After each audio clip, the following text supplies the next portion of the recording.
Hey guys, welcome back to part 2 of our Bank on Yourself budgeting mini-series. We're going to be talking through the next step in your journey of naming and prioritizing your cash values. If you recall, we spent the last video, part 1, going over how to exactly construct the budgeting tool that we've created to help you manage your policy's cash value. It's super important to put names around the dollars that are being built up in those policies, even if you don't plan to use that money for years and years. It's a good idea to start putting some money aside so you know what that money's there for.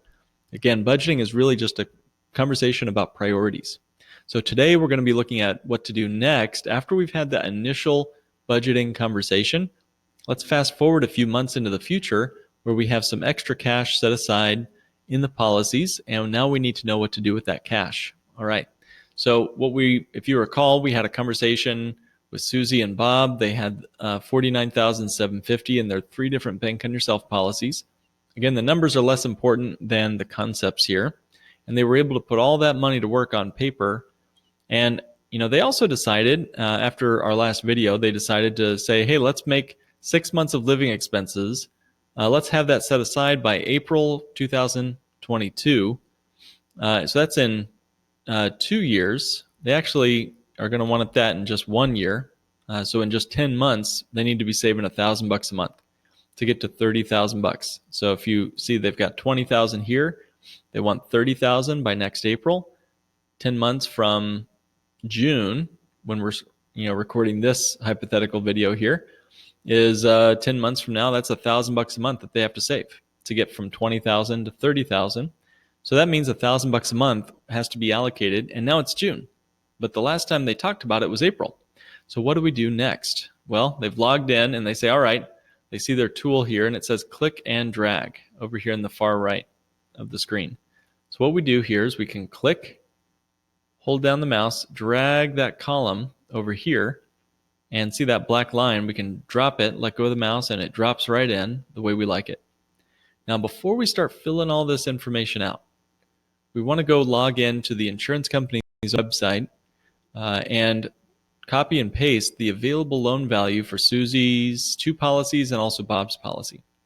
So let's say that they log in, they find that available loan value number, and for Susie's first policy, let's say it's $24,500.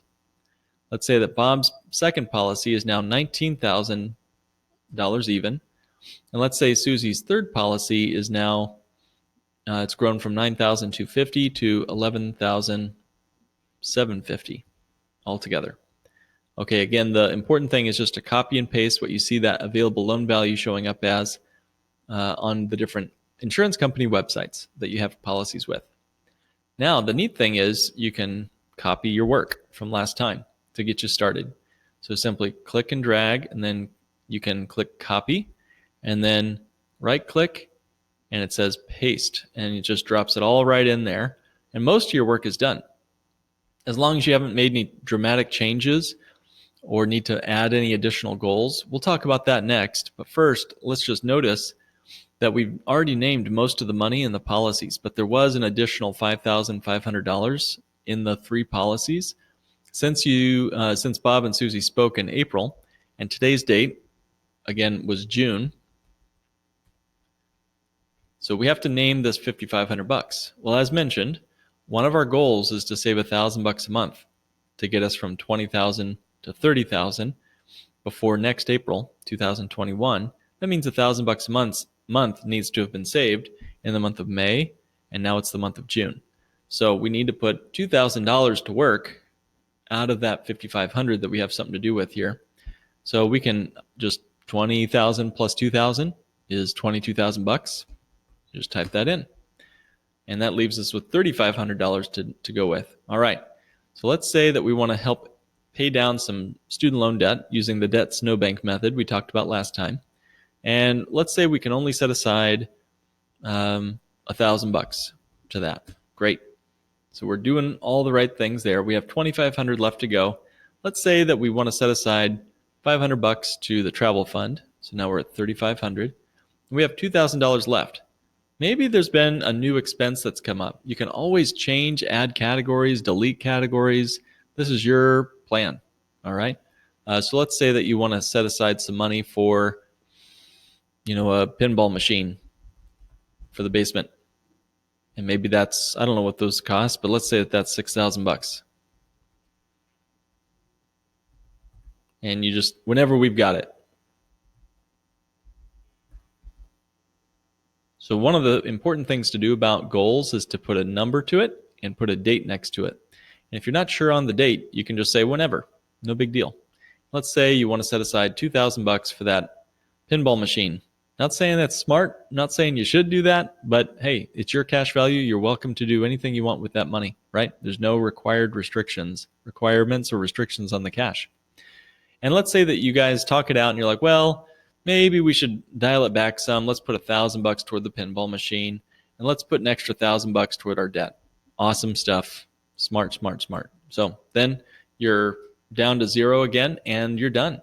Once you hit zero, the conversation's over. Now, if you're like me, I like to keep things simple. So you can either delete this column by clicking on that and then clicking delete. But most people, like myself, I would prefer to hide it so I don't have to look at it every time I log in.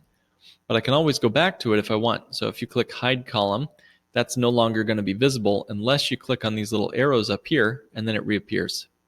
So you can always go back and see your work, and then you can remove it here from there on. One other neat thing is, as you have conversations, if you want to make a note of the conversation or decision you made, you can right click and you can even have a conversation with each other. So click comment, and you could write in, we decided to put 1,000 in here. We'd rather be debt free.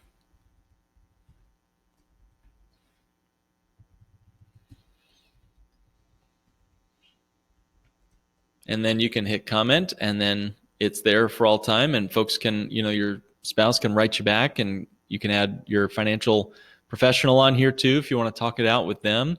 The neat thing about this is it's very collaborative, and you can go back up here to find your comments that you need to chat to, and it's just a neat way to continue the conversation even after you've left the one-on-one meeting. So I hope this little tool has been helpful. We're going to show in future videos how to take loans and how to pay back loans. But for now, I think that's enough. Again, you can get this tool by reaching out to us at nyafinancialpodcast.com. Click on request a meeting, and then we'll be good to go to talk about this tool and send you the link to it as well. So just make sure to write Bank on Yourself Budget in the notes of the appointment so we know what to talk about when we have our meeting with you. All right, hope all's well, and we'll talk to you soon for part 3.